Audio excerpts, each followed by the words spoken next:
Hey everybody, this is Rydo and we're back to another live stream recording of Hearthstone. Today is Friday, August 9th, so last stream, we can catch up with that. Apparently YouTube decided to change the stream key that I was supposed to use, the password. Because of that, the stream went out to YouTube's ingest server and then went nowhere from that. Or it streamed to another random person's channel if they cycle the codes that quickly and that easily, which I doubt they would.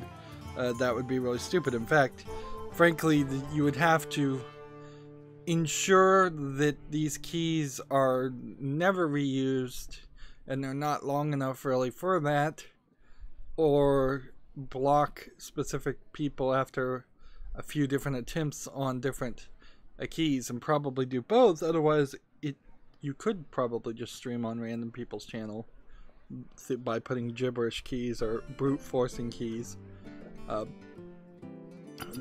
That being said, I did figure that out and put out the video in a recorded form later on in case you missed that. Let's re-roll that. Alright, so we're gonna have to do Delarian Heist bosses and Murlocs for the Americans account. We don't have a ton of news today. We need to do the, I believe, European account, Tavern Brawl, because this is Friday. I am frankly just out of the business right now, as far as actually making recordings and playing video games. But I am kind of happy to say that I made a major amount of progress last evening. Gains a random effect for this run. What is this? Well, whatever it is, it's probably better than what I've got as options anyways. And we need to play Murlocs, so that means we have to play Shaman, Rogue. Shaman. Here we are. Pretty much. Draw a card, transform a friendly minion into one that costs one more. Draw a card and overload. I think we'll go with this. And let's see, what do we start with here? Both players start the game with a Violet Prison. After a minion summons a Taunt, Divine Shield Rush, or Wind Fury at random. Let's see, we got some Murlocs in this deck. I think that's probably better than this deck. Yeah, this deck doesn't have any Murlocs. And I bet this deck doesn't have many Murlocs either. Alright, so that's the one we want to play. Of course, I guess I'm telling the story backwards. Yesterday, for what it was the third attempt at finishing the project, if you include the estimate, the free estimate, my contracted plumber came. And he promptly, immediately showed up, having forgotten 2 of 4 things he needed to do. This plumber claims that he's being just dragged around to way too many job sites. He says that their plumbing company needs to hire like 5 new plumbers, and I'm like, yeah, you do. And you need to quick calling jumps. I'm even forgetting the part that he showed up late again. This is now the second time they've showed up outside of their window with no courtesy call, with the dispatcher / secretary not knowing where clue. So this is just procedure at this point. Like, I know it is straight up. They have no rules, they have no procedures, they don't know what they're doing on the management side.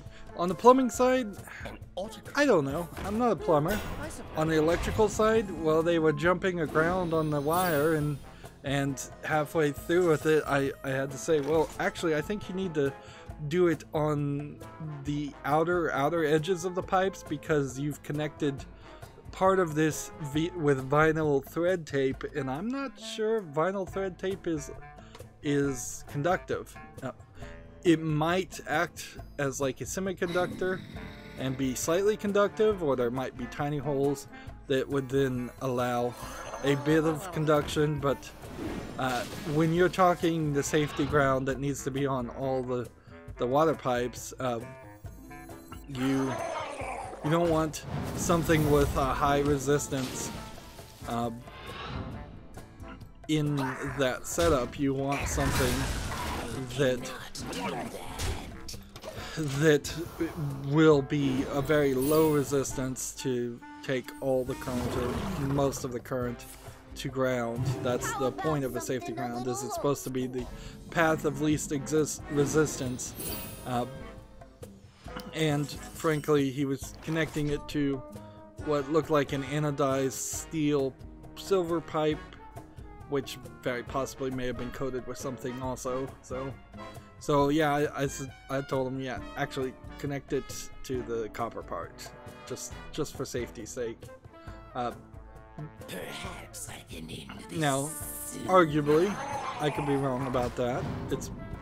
I could see arguments made that actually it would have been fine because there was water in all of it, and the water being not pure water, having some salt in it would probably take the current, but that's kind of not what you want. Target something. So yeah, this guy's been a nightmare. This plumber has been their entire company. It's not just the plumber. It's their entire company. It's the way they do things. That's the problem. They're taking emergency jobs when they have scheduled jobs anyways. If you're showing up late because you took an emergency job you really had to take, then you could have called and said you were going to be late way earlier. They never did that.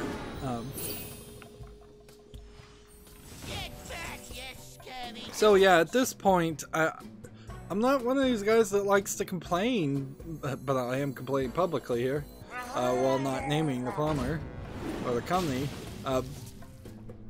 But at this point, there's really no way that this isn't going to be like a bad Yelp review, a bad Google review.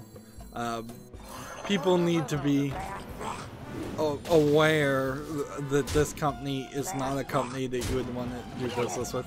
I would not recommend this company to anybody. They have major issues that they need to fix, and it's gonna take a while, I think, before they would even consider to make those changes.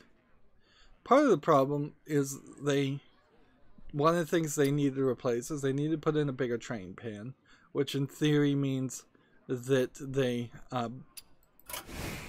would take the smaller drain pan, and drain pans, he said, were only about $30. In all honesty, if you're getting them in bulk, you're probably only paying $5 for them, and they come in different sizes. They are big and round, a bit like pizza pans, certainly, but you can, like pizza pans, put them all on top of each other and have them in a truck very easily to have backups. They apparently never jump or have any concern for grounding, because they spent 75 cents to get grounding wire, and that's ridiculous. Like, it would have been easy to buy $10 worth of grounding wire, cut it into like pieces, hand it to every single employee and say, hey, we've got now a month supply, a lifetime supply of grounding wire as plumbers. There's really no reason not to stock up on things. It doesn't seem like they stock up on anything. It doesn't seem like they have any pipes or plumbing connections, because the other thing that he said he couldn't do was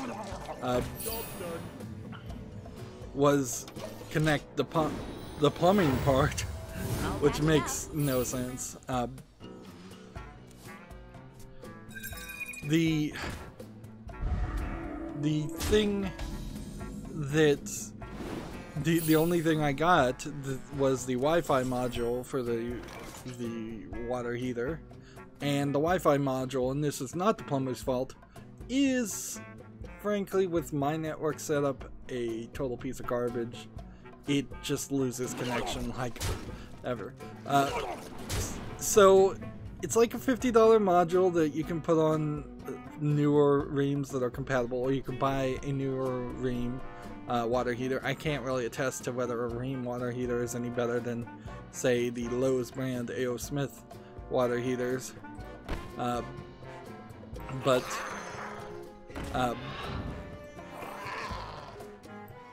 yeah, you put this thing on there. It has a leak detection wire, which is nice, but because it loses connection all the time, that's probably never gonna be trustworthy or worth using.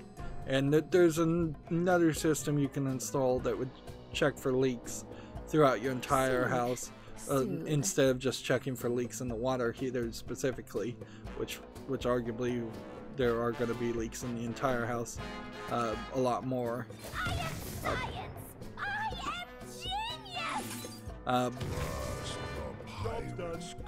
So that's probably useless. The only thing it does is it gives you exact numbers on the water heater that you can adjust your water heater to, and it gives you a schedule that, fingers crossed, I'm not certain about this, is actually saved in the Wi-Fi module once those settings are saved. So once it loses connection, it will follow that schedule. So I've set it up now where when people are bathing in the morning, it does about 110 degree temperature hot water, and then after people stop bathing around noon or so, it goes down to 93 degrees, which is a perfectly fine temperature for just washing your hands, and that's pretty much all that's built around is that time frame, is that you would wash your hands and you'd want it to be slightly warm but not scalding warm, and you want to save as much money as possible during that. And then in the evening, when the dishwasher, which my dishwasher is electric, comes on, so every 1 degree of temperature that the dishwasher has to use electricity to raise it up to get to like an internal 120 or something, cost a lot more than what the gas water heater would cost. So I have it set to like 115 degrees for the dishwasher, and frankly that should probably be a pretty small window in which the temperature is there, because one assumes that the water heater is not bringing just cold water up to that temperature. It is maintaining probably the temperature up to that hot amount. So for every day you're not doing dishes, it is spending extra propane, extra natural gas to get up to that temperature. And then after the dishwashing timer schedule, I have it set to go back to 93 degrees, which yeah, in the middle of the night when everybody's asleep, you don't need the water to be hot. But also you wouldn't want it just at probably the lowest of temperatures, because in case you want to wash your hands in the middle of the night, you don't want it to be freezing cold.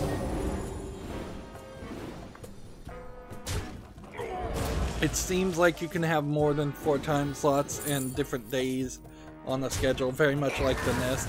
You could connect it to the Nest and the Alexa, but again, because it's such a piece of garbage and loses connection, the truth of the matter is that nothing you try will stay connected.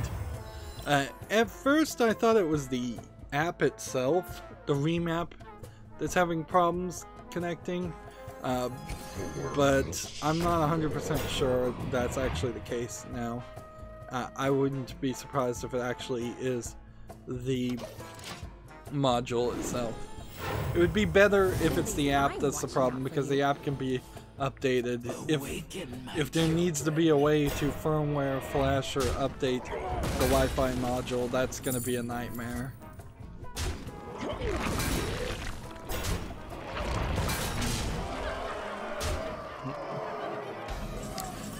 It doesn't seem to have any real system in case the power goes out.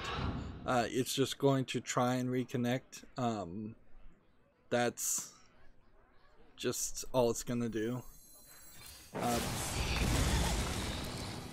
So because you are in that position where it will just constantly try and reconnect and either fail or succeed, one again would hope it would continue and follow the schedule that was programmed into it previously, but maybe it wouldn't.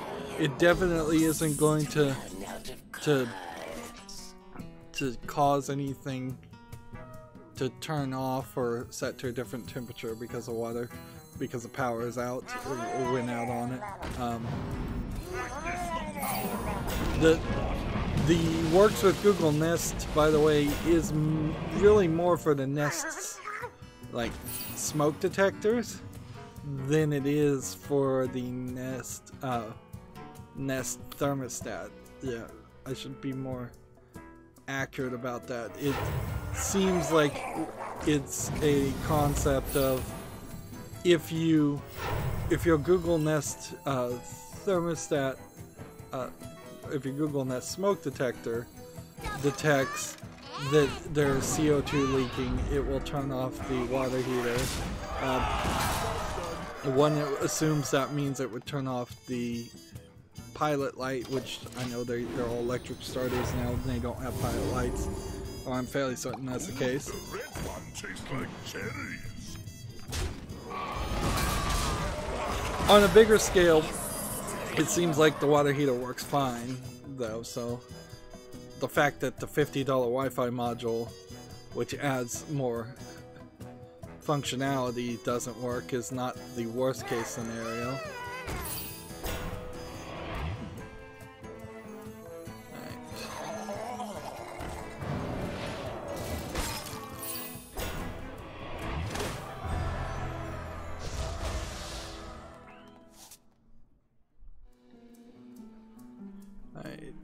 So what do we want to do? We can hit this for sure. And we could hit that, we could hit that, we could hit that, but it wouldn't help me. So yeah, the water heater was the first half of most of yesterday. Waking up early for that for no reason. And then them not showing up on time, and then just frustration of dealing with that.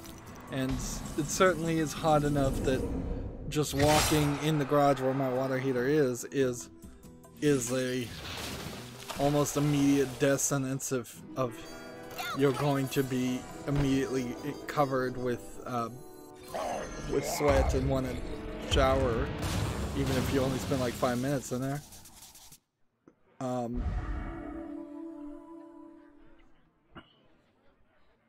So, yeah, that sucks. And then I eventually started working on my server. Finally got it to work so that no longer do I have to type in a password to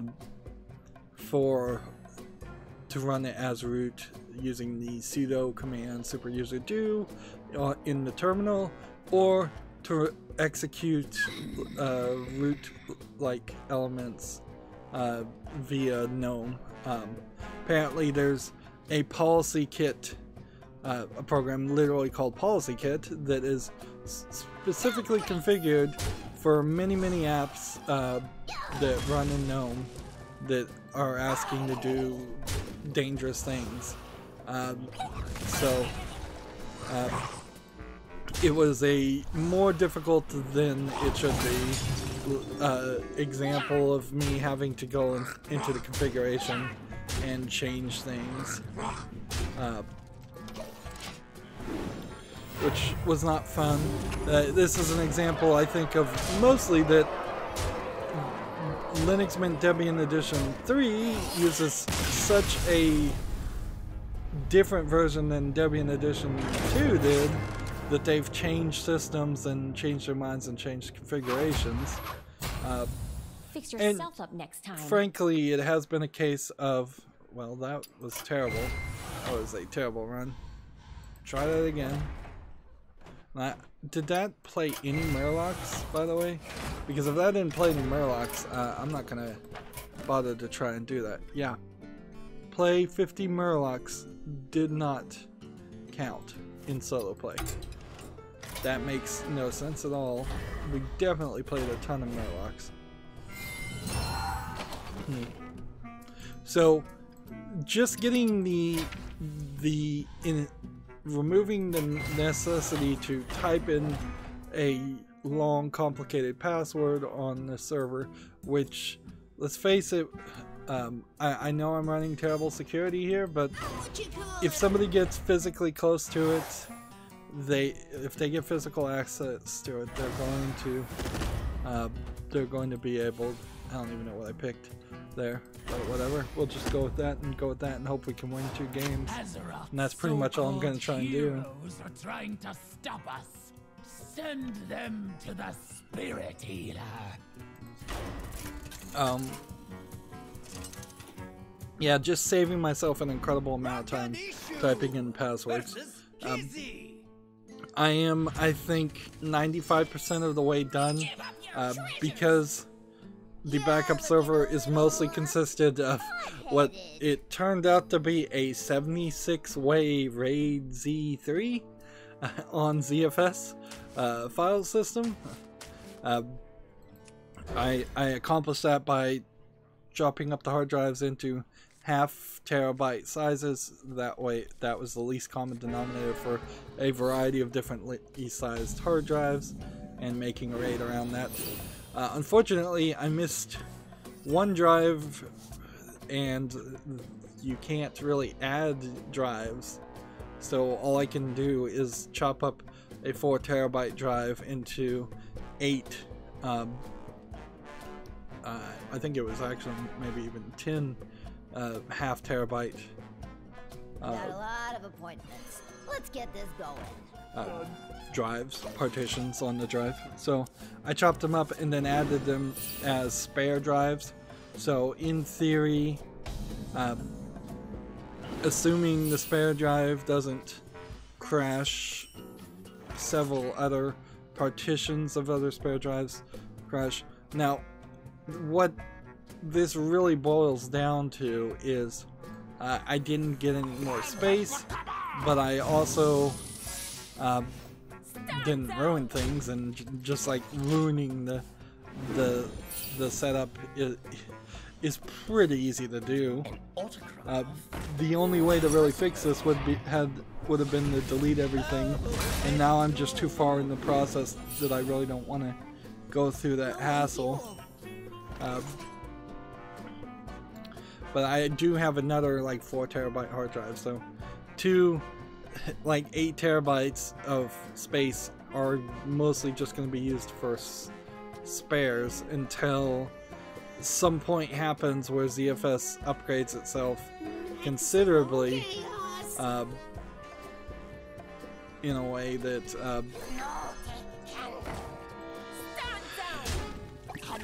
yeah, and until it updates itself where you can add drives to a Z-RAID, which it should be able to do. There really is no reason that you shouldn't be able to, as a drive is running, just say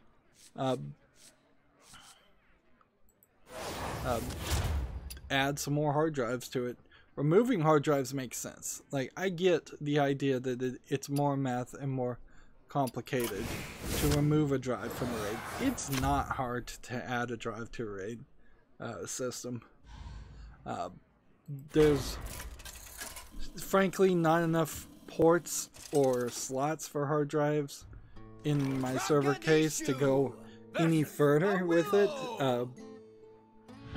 What I think I would need would be like a 100 drive case that I could put 4 hard drives in and plug them into the back of the server as a like 4 disk RAID type system to try and compete even with that. So yeah, 2 of the biggest hard drives I have potentially not getting their space used. That's not a huge deal right now because I do have 35 terabytes in that initial build.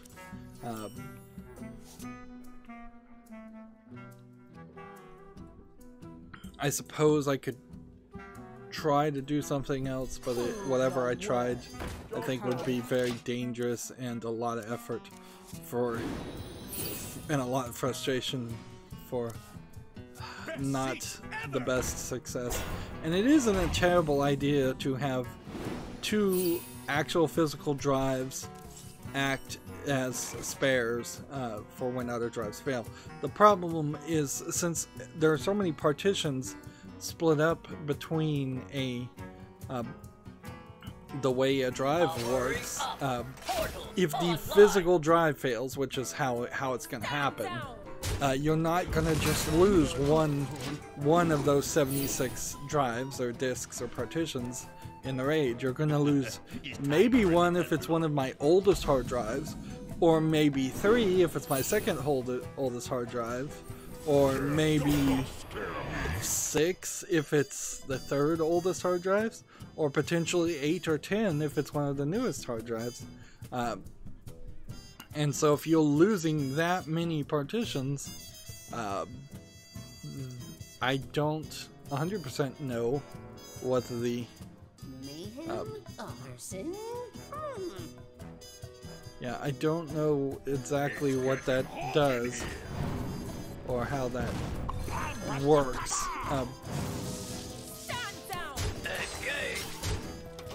I don't know how many or what hard drives could fail before the RAID is completely a mess. And so yeah, ideally, since there are 16 slots to have 16 physical disks in there, one of my slots on my server, by the way, doesn't work, but I can just move the cord around. Since there's basically enough room for 16 hard drives,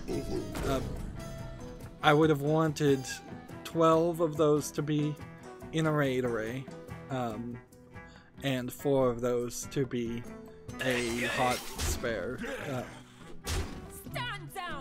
But that may not even be the best way to do it, but that ideally would be your safest way.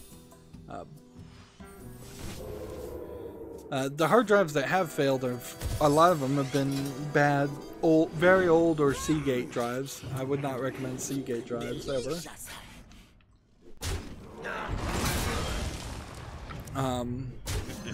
It's time for a So did I do anything else with the server? I'm just slowly trying to set up file sharing, trying to make a system service using the init systemd Linux command. I've got to get certain folders to remount with different permissions. Basically, there's a location of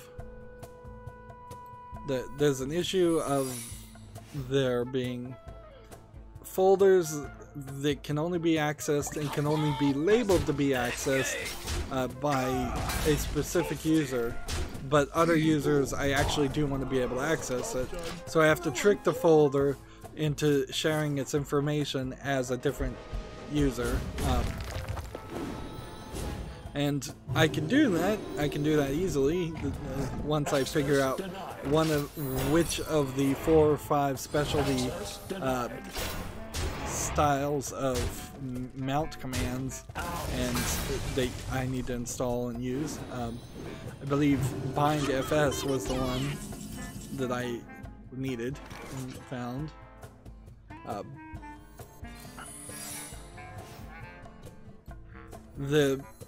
Can I light your fire? I should have played this, actually.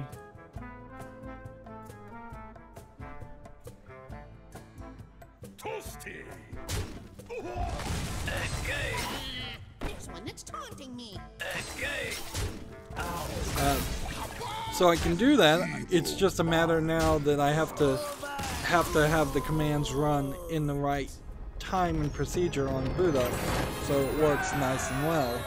And until I can get that working perfectly, moving forward with the software, the many different servers and softwares and applications that are going to be using that information, can't as easily happen. I'm going to take this. I don't have enough to talk about, clearly, because I'm talking about Linux stuff, which I'm sure very few people care about. So let's leave that Delarian heist, and let's start playing Murlocs. I'm not doing a great job of documenting anything I'm doing, and that does mean that 4 years ago, 3 years ago, 2 years ago, when I last worked on the server, I don't remember exactly what I did or didn't do. It's a waste of effort to go through it and do it again.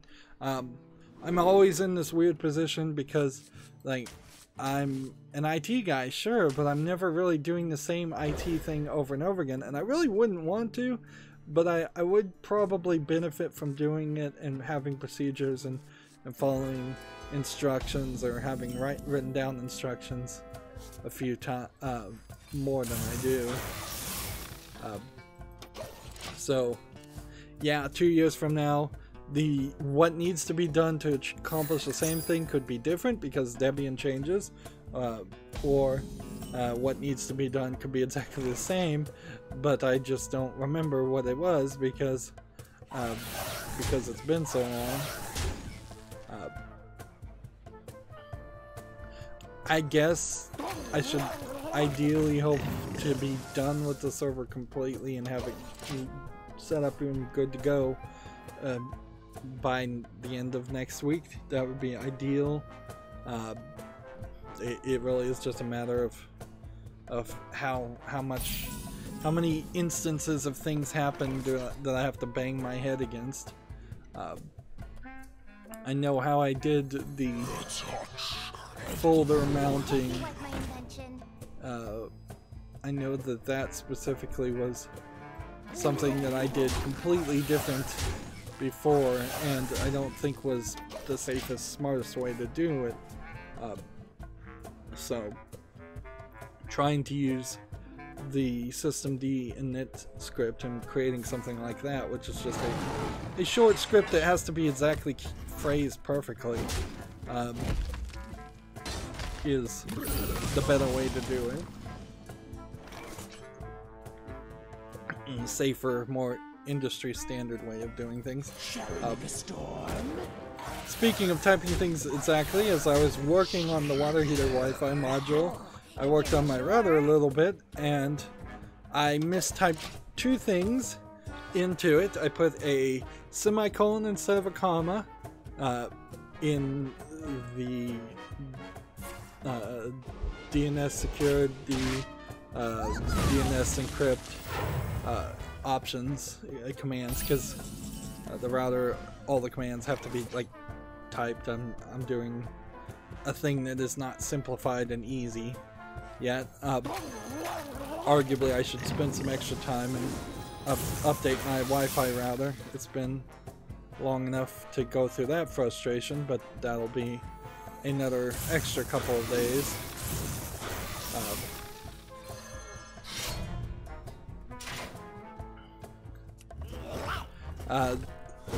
So I had like 2 typos, and the typos were causing the entire thing just to not work and to crash, and I'm like, oh, so this is not good.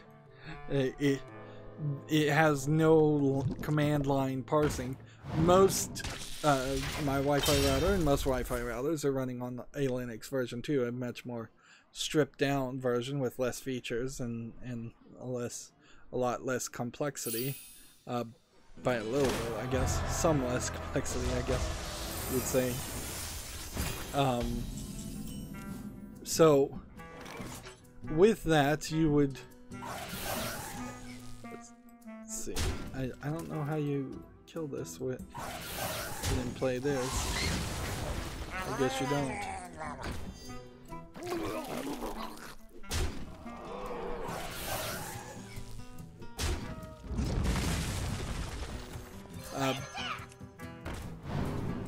So yeah, most versions of Linux though will parse the config files and say, oh, we don't understand what you're saying in this line, we'll just ignore what you're saying. This one just hard crashed. That's bad.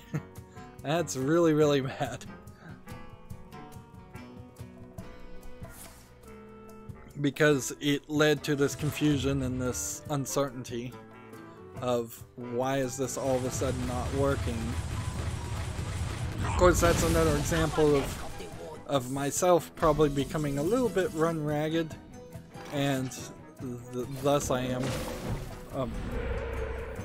causing a level of how else would I say it? Of mistakes to happen that shouldn't happen.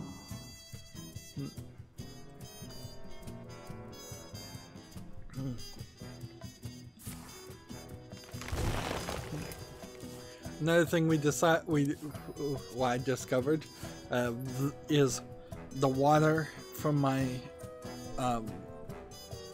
refrigerator all of a sudden tastes really, really bad. I'm not sure if it's because we need to change the water filter or if something else is going wrong with it. But I pulled out the ice tray, and particularly it seems like the ice tray, and I tried to clean around that area. Perhaps I need to do a better job of that, because my fear, worst case scenario, would be that there's actually mold in there, and that's what we're tasting. But that might just be 100% the fact that I'm watching way too much Bar Rescue.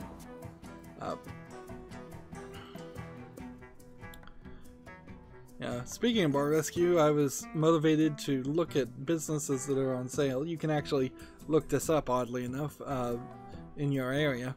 And in my area is a, let's be honest, a computer shop where the owner is retiring. Doesn't seem like it makes a lot of money. Has 2 employees. Some of the purchasing the businesses, it seems like it doesn't have anything to do with the lease, so you're kind of just purchasing the name of the business and maybe the inventory. In this case, the computer shop had an extra $10,000 worth of inventory that would probably be not something you would want. So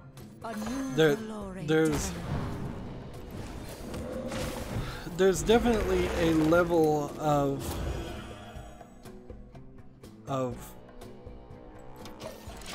cheap businesses out there that you can buy. They're probably useless though, on the other hand. But it was an interesting fantasy thought. This would be a thought of, at least in part, I would stop doing YouTube or slow down on doing YouTube to run my own computer shop, to then be my own boss, to then have to deal with all the frustration of running a business and running a computer shop, which computer shops are not good businesses by any means. Nobody really wants to buy a computer from a local store or get it fixed from a local store.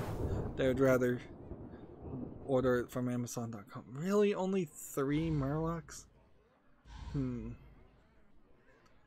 we have another Murloc deck? Not as far as I know. Let's see what this custom shaman is. Of course, also, if the business wanted like $90,000 to buy the business out, and I don't know what the $90,000, where you can break down the valuation on that. But also, I wouldn't imagine that it's unbelievable that if you were to try and go get a bank loan and start a new business and find your own location, find a lease, find all the advertising and all the marketing, I wouldn't be surprised if if you'd spend more than $90,000 to do that. It's both an incredibly expensive amount of money and also kind of not an incredibly expensive amount of money, because that's you would think to buy a business you would be up in the $500,000 range, and I think you probably will quickly get into that range, whether you realize it or not, or intend to or not. But yeah, That's incredible. compared to Bar Rescue, it seems like most of the bars run for 3 or 4 years, and right about that point they need to be remodeled, and they've already spent $250,000 to $500,000 in just maintaining the sorry, in maintaining the business as it is.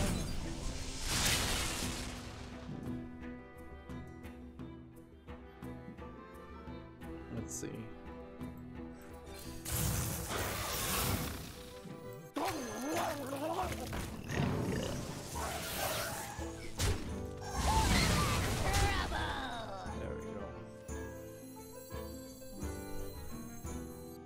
This one can't attack even if I was to give it rush, so that wouldn't make a lot of sense, now would it?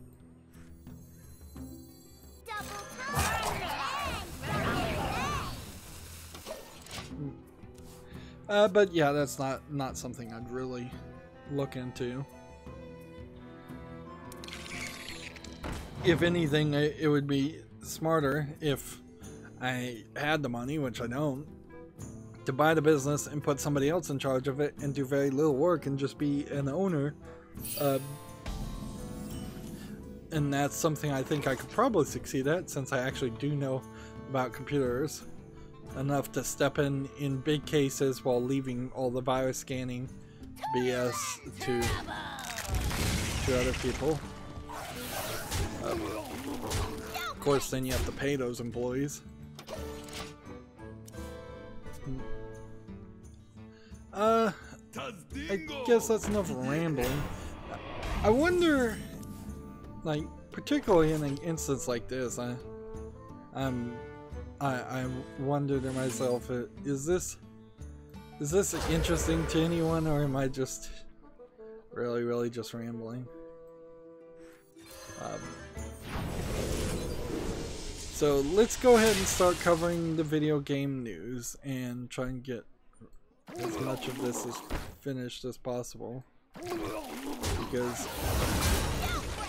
we've got, let's see, how many of these cards, by the way, are Murlocs. I may win here in a ranked play and then find out no Murlocs were actually played, which is gonna suck. We've got mostly garbage on Steam, and I've got a lot of work, clearly, to continue to work on.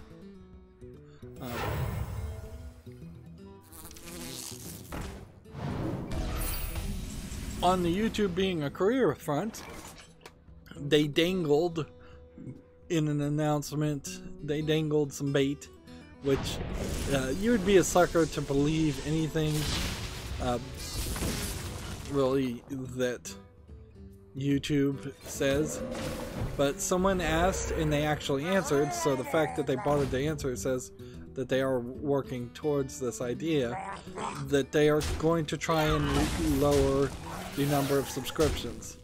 Now, since the number of subscriptions are required to be in the YouTube Partner Program right now is 1,000, my guess is that you would probably go down to 500.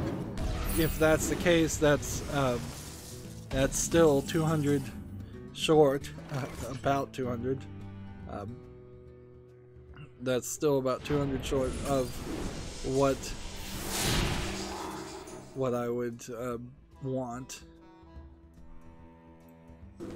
So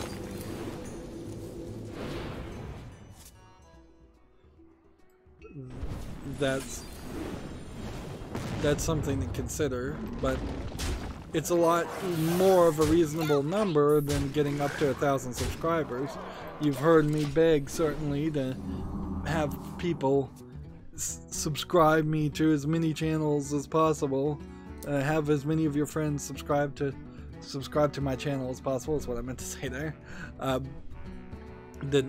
Like, I don't even really care if people watch at this point. I have plenty of watch hours, particularly if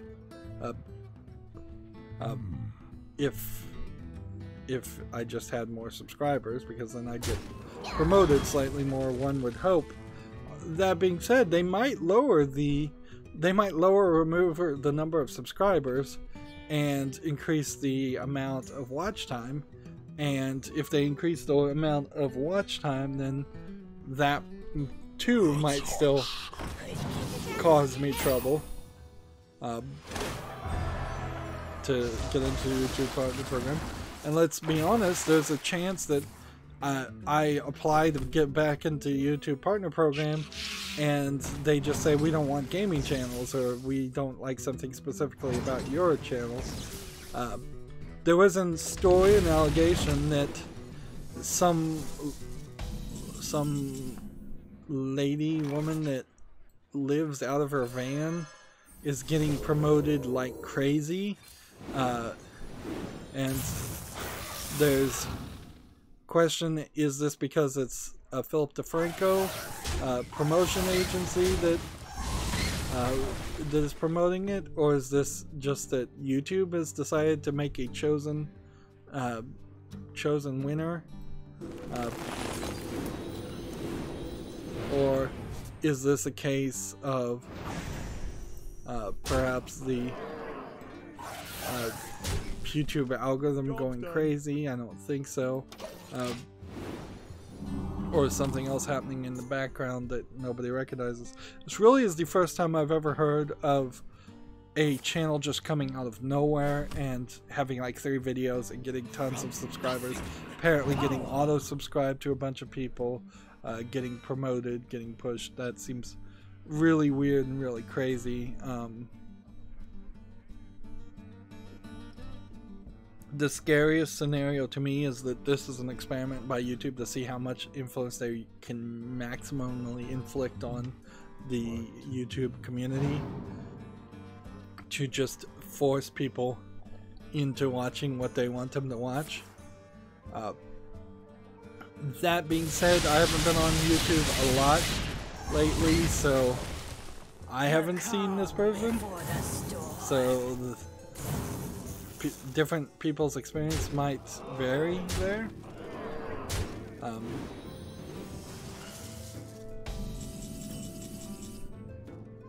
Right. Well, we've got it then. Got a victory, but that's not really what I was trying to do. Getting back into the YouTube partner program for me would be very nice. It would be a pat on the back. It would be back on track to feeling like I might as well just play ranked regardless. Like, it's not like I'm getting anywhere in ranked anyways. No, I should play casual. It would be the beginnings of something that says maybe then this YouTube channel could, now being close to 8,000 videos, back when it just had 5,000 videos, was getting 7 cents. So maybe now it's gonna get 10 cents or a quarter a week, or maybe there's a snowball effect there. It'd be nice if I could get it up to even $100 a week. Like, $400 a month is certainly not enough to live off of, but it's the beginning of something. Again, snowball effect. If you tripled it to $1,200 a month instead of $400 a month, that would be sort of reasonable. It would sort of pay off enough for a mortgage or rent and food for one person and most, if not all, bills. if you're making $1,200 a month, you're making about $14,000 a year. So you're not making any real money. So it would be ideally that with some passive income, because I have so many videos on my YouTube channel, it'd be ideal that you'd want to get up to $40,000 a year. And that's certainly a big ask. It requires snowball effect after snowball effect after snowball effect. But also, one would hope you're getting better ad click-through rates. And this is based on the old information. For all I know, the new information is completely different. Now, maybe because they kicked all the small-time YouTubers out of the YouTube Partner Program, maybe now if I got back in, instead of seeing 7 cents a week, I would just be getting 100 times that. $7 a week. That would be some way better. It still would require several snowballing effects. The truth is, you need $300-400 every week of income to live off of, and that's not like even really close to what you'd be paid if your take home is that much. Because even if I was making $300 or $400 a week, and this is just general understanding what things cost these days, I'm not getting any extra life insurance or retirement from that. So if you have a take-home pay that's taking out taxes and withholding taxes, which arguably it shouldn't, particularly if you're very, very poor and getting paid very little, but if your take-home is $400 a week, you're still getting shortchanged probably by a couple $100 worth of health insurance and retirement and dental and things like that businesses have no business to actually be the people in charge of those things, yet they have allowed, the government has allowed them to be in charge of that. This is in part, and I guess I still am rambling instead of talking about video games, but this is in part the problem that is trying to be solved with Medicare for all or a single payer system, is to the idea to remove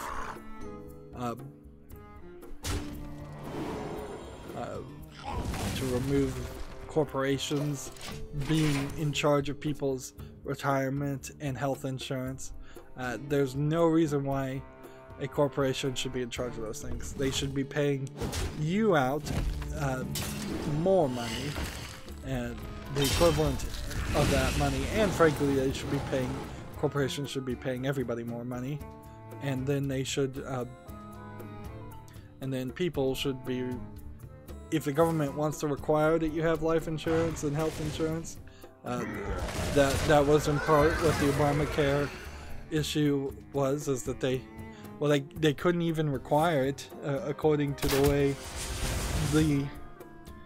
the laws were argued in the Supreme Court. They could just tax people who didn't have it, which is funny because you can be required to have car insurance for some reason, and you don't get taxed when you don't have car insurance, but you can't be required to have health insurance. So that's weird. I guess you're not required to have car insurance if you never drive anywhere, and you don't have a car, but if you are driving a car, you're required to have car insurance. Insurance itself is a scam, and I think nobody should be required to have any of it. It would be much better to have Medicare for all and have the government take tax money and take care of its citizens, because that's the point of a government, is to take care of and protect its citizens. And I think a lot of governments forget that real quickly. Let's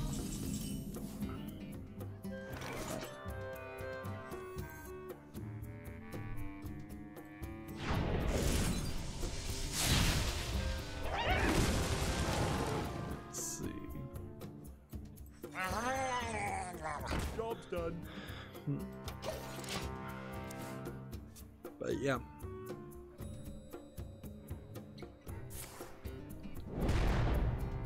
Really, it has just been a rambling conversation here. One of the benefits of the fantasy of owning my own job, or owning my own computer shop in particular, which would be about the one thing I'm qualified to do, is the small amount of job security that gives you, and small should be definitely highlighted there, because like it does increase your risk of losing money, but there's nobody, if you're the boss, if you're the owner, that can say you're out of here, you're fired, I don't want to work with you. You could have employees quit on you, but until you've gotten to the point where you've given your company such a bad name that nobody will work for you, which frankly takes a lot of effort, you have some job security. You can set your own hours, you can set your own expectations, a lot of things that you don't get when you're just working for some other company. I'm sure anybody who has worked a decent amount of jobs has worked a job that like is either terrible about setting hours, either random hours or extremely strict, counting the exact seconds that you clock in and clock out. 2 minutes is usually about the appropriate time there. If you're 2 minutes early or 2 minutes late, they really shouldn't bring it up until you're showing a pattern of being 2 minutes late, and they really shouldn't ever complain about you being 2 minutes early.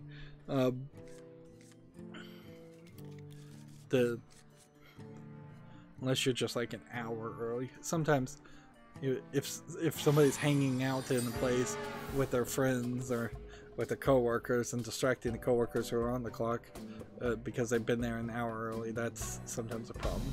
Hello. Most people have worked jobs where if you've worked enough jobs, you've run into things where the workload is ridiculous.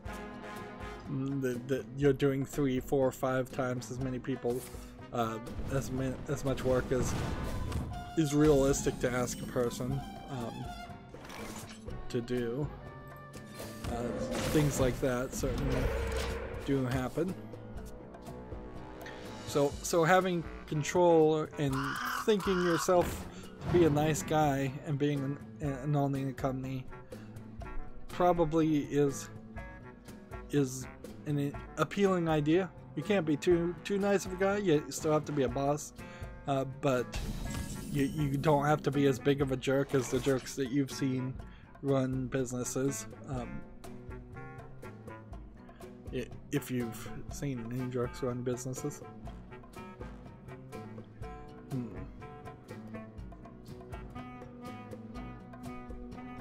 It's probably pretty obvious that there isn't a ton of video game news today. Alright, let's start covering the news, because what I think is going to happen here is I'm going to have to just play off screen, because this is going to take like an hour. Yeah. So we've got a game on Steam here called 4K Bricks Breaker Plus. I don't see how you can argue that even if this does run in a resolution of 4K, this does not look visually appealing for that, unless it's supposed to be that it's 4,000 bricks that are getting broken. Regardless, it's $4.24 and it's English for full audio. This, of course, is a low effort game, low quality game to say the least. Shall we make a storm?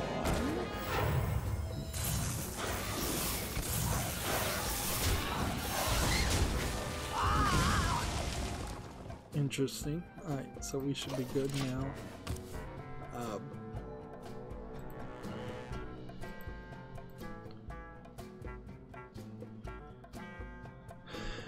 Tech Raptor has an article. SteamWorld Quest receives free content update, adds a new Game Plus mode, and more. SteamWorld Quest is the latest in the SteamWorld series of different genres of games from the same developer.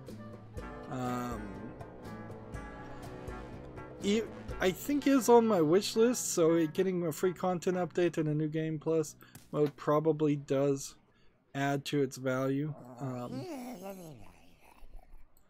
That being said, I'm not really going to be chomping at the bit to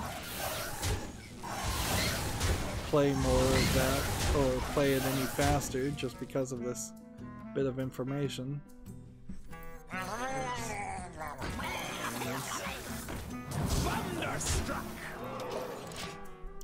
But there certainly have been instances of SteamWorld Quest, I think, is a card-based RPG deck builder style game, and things like Slay the Spire and such. 10 damage. Interesting. Alright, well, we'll do that. And then we'll hit with this and this. And then we'll do this. And do that. Thunderstruck! And then end the turn.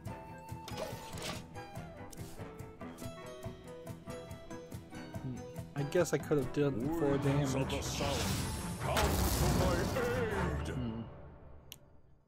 Let's see. Gamatsu has an article. The Coma 2 Vicious Sisters has been confirmed for the PS4, Xbox One, Switch, and PC.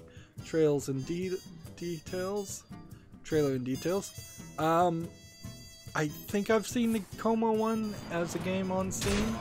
I think it's a horror Korean game from the looks of it. Yeah, it's kind of one of these walk around, almost visual novel style adventures. I guess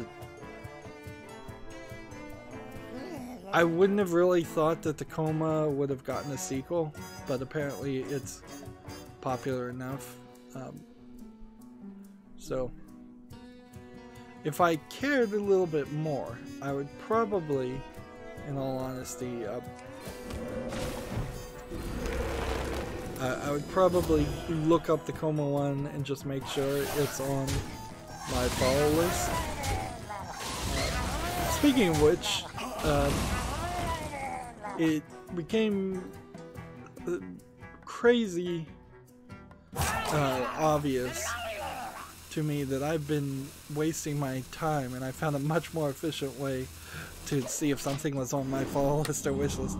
It's just spend the extra effort to log into Steam on the browser, and it'll just tell you immediately. So here we have the Coma Recut, which, yeah, has Japanese and Korean. So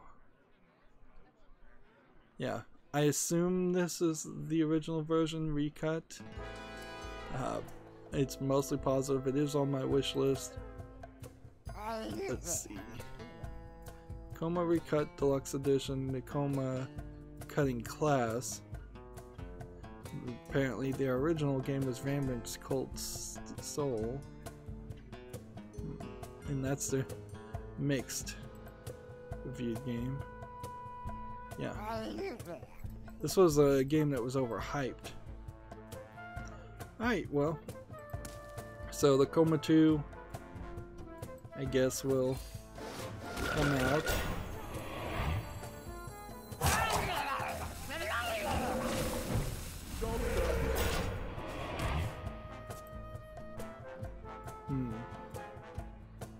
It seems to me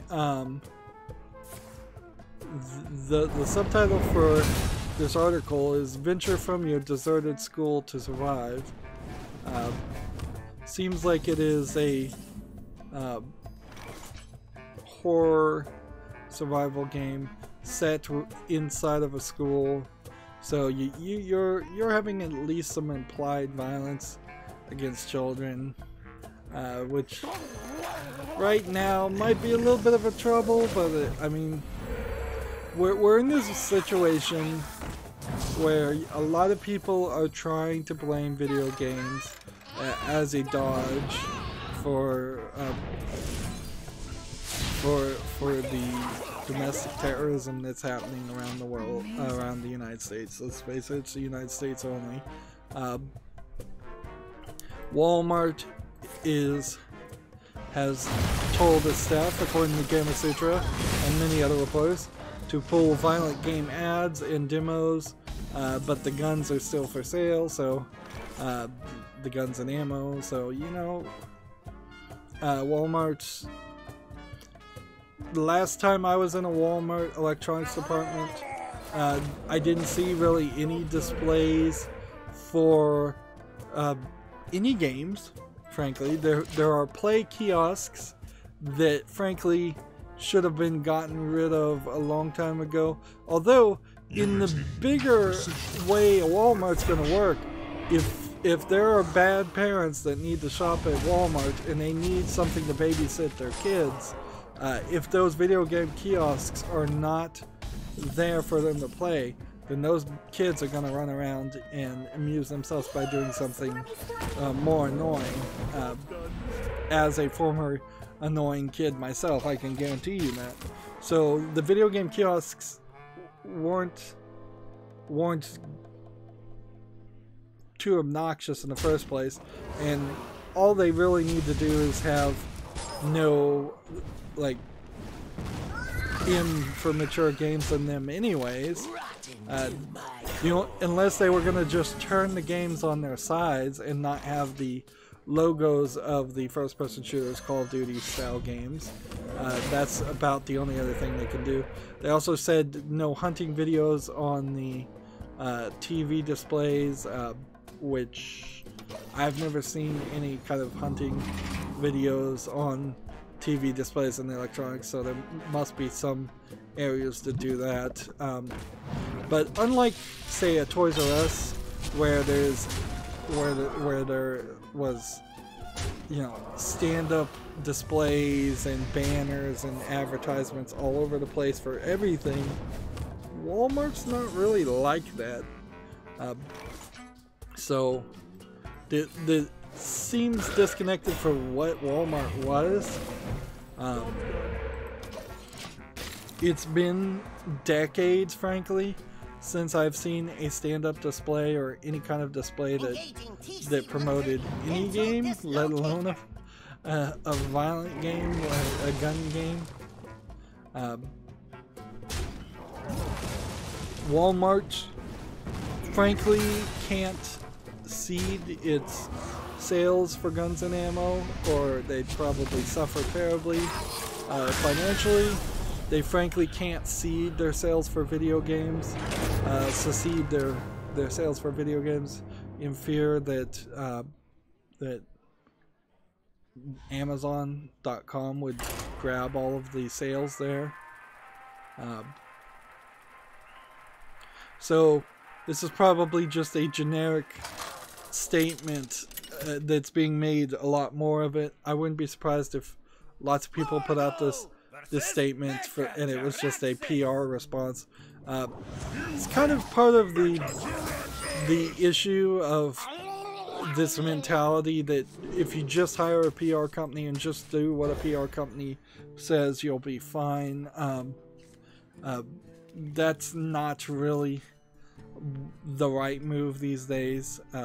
Things don't blow over for people who don't want things to blow over on Twitter, and making a PR move isn't going to help anything. This inherently is going to only feed in, Walmart doing this is going to inherently only feed into potential arguments that will be made, facetious arguments, that Walmart knowingly encourages violence. and knowingly tries to sell adult games to kids, which I don't know if they do or not, frankly. It probably isn't a terrible thought if there was an adult section for video games and there was a kid section for video games. And there was the kid-friendly games, and then the adult section was on the other side of the electronic section, perhaps gated out, behind the red curtain style. But I doubt that they would ever do something like that.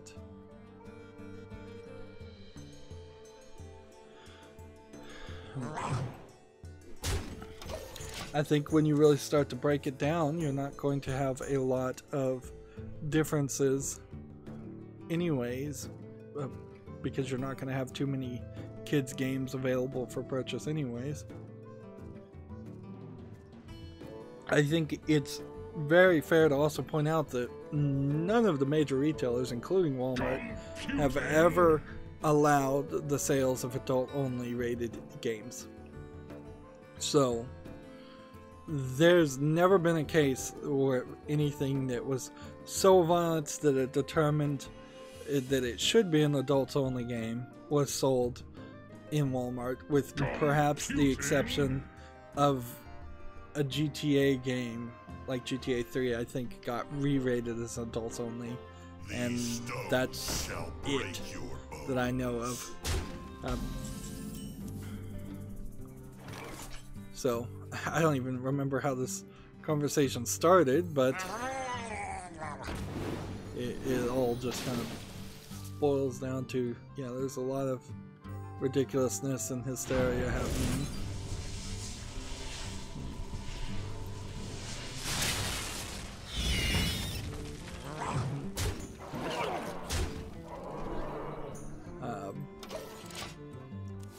But there's really nothing to say about it, too. We're in this position where people who have half a clue, the vast majority of people who are under the age of 40 know what video games are. They have kids or grandkids that play video games, and they're not accepting this ridiculous thought that all games are violent and that all games or that video games cause violence, or that violent video games even cause violence. It's just not really going to make any play to anybody who's reasonable. And so that only leaves people who don't care and just want that narrative to be true, and people who are, I don't know how else to say this, but trying to push a narrative for ridiculous reasons.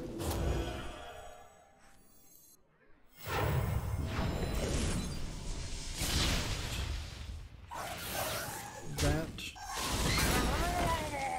And then we need to take out, let's see, let's just start with this guy. That. Job's done. In the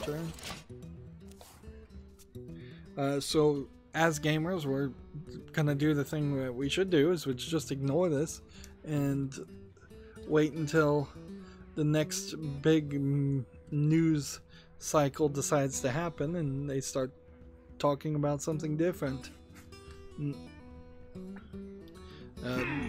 Until it gets down to a more intelligent argument about the ESRB should be more active, should implement new rules or do something to improve the rating system.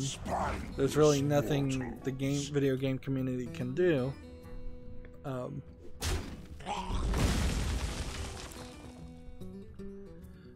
Moving on, we have Gematsu's has an article. Indie Mega Booth announces its PAX West 2019 lineup. Nearly 70 games from 14 countries. Let's just, I guess, scroll through this. I bet most of these games you haven't heard of. Cat Lady I have heard of, but it's not the Cat Lady horror game. Most of these I don't recognize as far as names of games.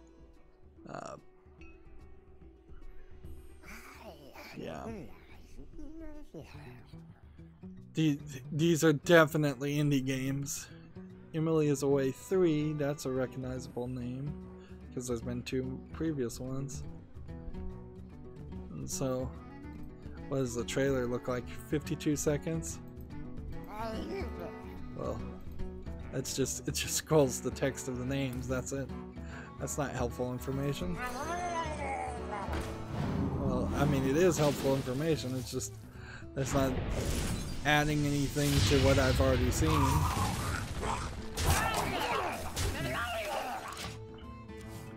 So yeah, PAX West will have a bunch of games in it. They will be indie games at the Indie Mega Booth. One assumes having so many mini games, indie games, this will be a case of there being one laptop or one computer running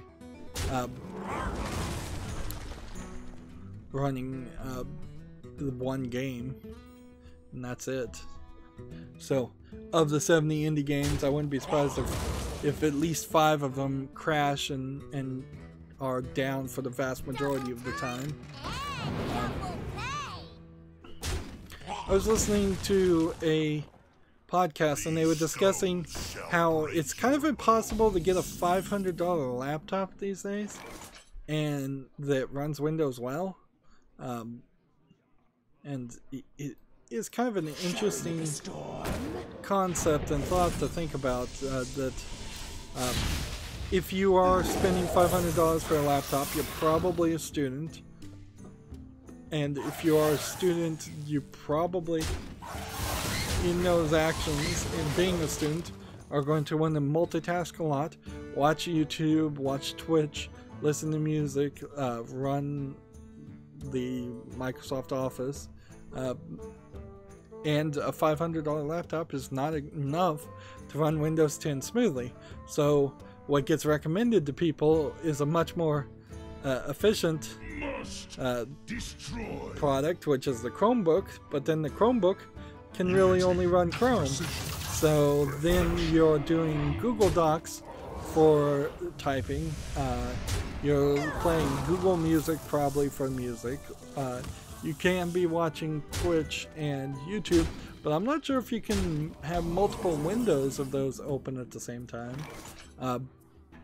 And if there is any bit of software that your school wants you to install or run, or any kind of strange like security network procedures to log on to your school's network, Chromebook may not work. And personally, I've heard of examples of people going to websites.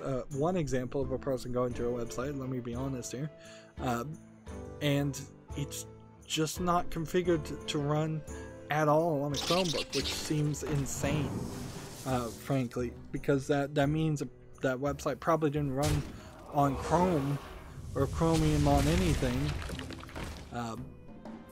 So I can't really recommend people buy Chromebooks, and I can't recommend people buy $500 laptops. The truth is, if somebody has $500 in their pocket, the right answer is to turn them around and say, come back when you have another $500. Because I could sell you garbage now, but you're going to hate the experience. And that's true regardless of how much you use it. If it is a sluggish, slow device, it's going to be sluggish and slow for its entire life. Moving back to video game news, we have a game on Steam here called Leowald, which looks like a platformer. It's a little rough visually, I would say, but I'm willing to be generous enough to put it on follow list. Here you have a player running to the left. A science group is doing a study. They're working on it. They're halfway through, I think, where how people feel when something moves from left to right, because when reading, left to right has more of a forward in time positive connotation to it, versus what they did is they showed a video where somebody is walking left to right, and then they flipped a video where the exact same video but he's walking right to left, and then had people write down key phrases to see how they felt about those videos. And inherently, when they flipped the video and people were walking from right to left, it was more negative. I don't know by how much though, that's why they're still working on it. This is a $13.49 English and German language game. I'm gonna put it on the follow list. But yeah, if you're making a video game, it's not just because you need to follow or copy what Super Mario Brothers 1 does. You should make your character run left to right. I've also heard that if you have a split path, the left should always be moving the story forward, and right should always be a side mission that doesn't move the story forward, which definitely falls into that too. And if people so stringently follow these rules, you would think that all video games would get very procedural and boring, but honestly, it doesn't seem like that really happens. I think people are more than happy to have that slight bit of unconscious familiarity.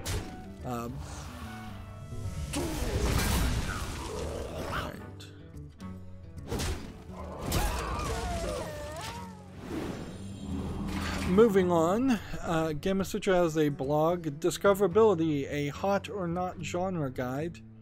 This is, of course, a blog talking about how to be discoverable on Steam, which is a big deal. Let's see, not local multiplayer-centric games, I can understand that. Not multiplayer-centric games, I can understand that. Not shorter games, I like shorter games. Not side-scrolling platformers. Alright, there's a lot of those that come out. What is hot, according to this article? Games with procedurally generated or roguelike elements. Yeah, they are kind of hot. Games with in-depth simulation or strategy elements. Depending on the game, I can agree with that. Games that have an inherited audience from an underserved market.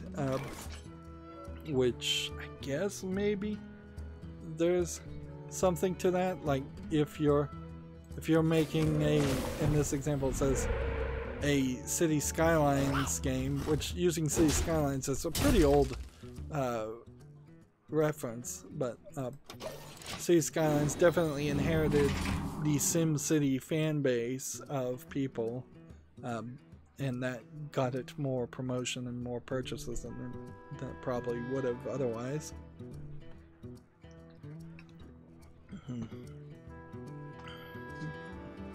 Let's see if there's anything else. Hot games that are different and visually attractive.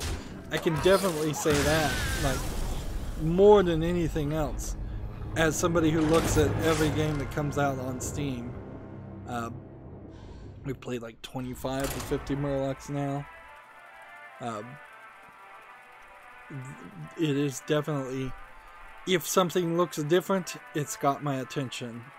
Even if it's like a terrible troll game, it's got my attention enough to then get my disdain. And visually attractive definitely sells. There have been many games on Steam that don't play that well, but they catch my eye because they're visually attractive. And for me in particular, that usually means that it is either extremely well polished 3D model and graphics that looks like a AAA game, or it's a anime 2D style game, which would be the example of a 2D extremely well polished graphics. Because honestly, I don't think I could make an argument that any other kinds of 2D animation is anywhere as polished as the anime style is. Not any kind of style I could point to and say, oh yeah, this is going in a different direction, but it still looks very, very well polished. Double Fine retweeted this article. Double Fine's Rad is a game about disrespecting your elders to save the planet. Poor timing to put out an article like this, certainly, and since this is Double Fine retweeting this, I think this is probably just paid advertisement. I think Rad, you play as a character that can mutate. I don't think Rad is actually a game, though, that's going to succeed. If I was just a guess. I'm thinking what we'll run into is a case of it coming out and then being very quickly forgotten about. Next we have a game on Steam called Police Stunt Cars. It's a low effort name, it's a low effort asset flip game. We really don't even need to watch the trailer to see that. Why not instead play Rocket League and get a police skin? This is 99 cents apparently. We don't see a lot of 99 cents games, English only.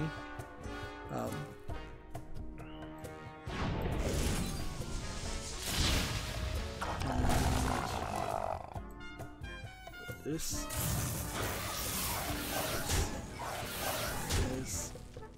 and then turn.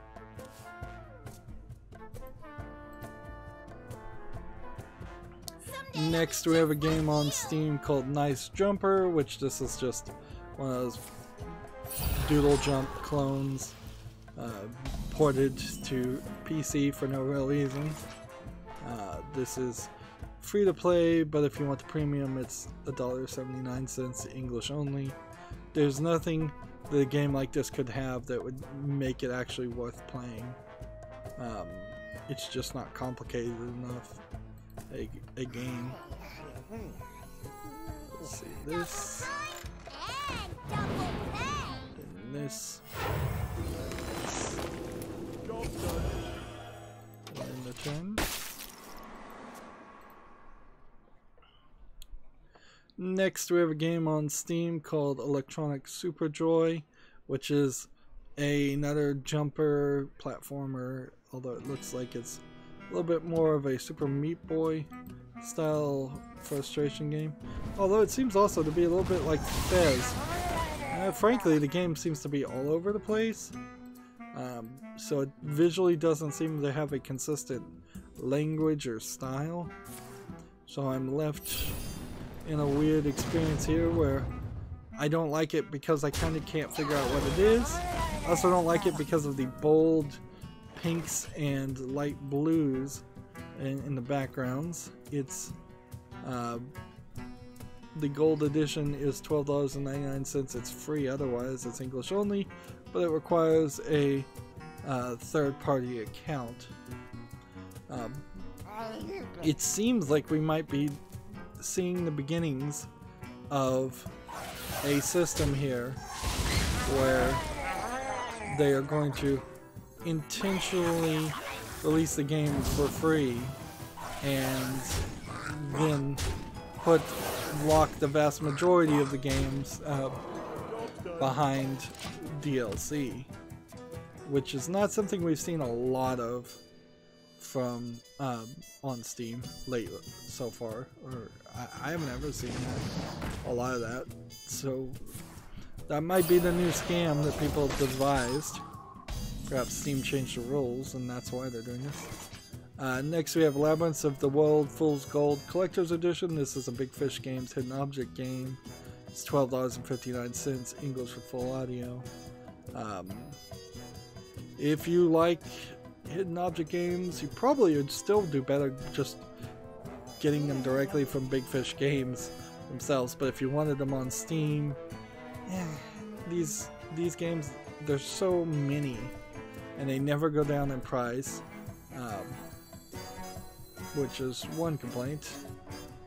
Let's see. I guess I should just run here as much as possible.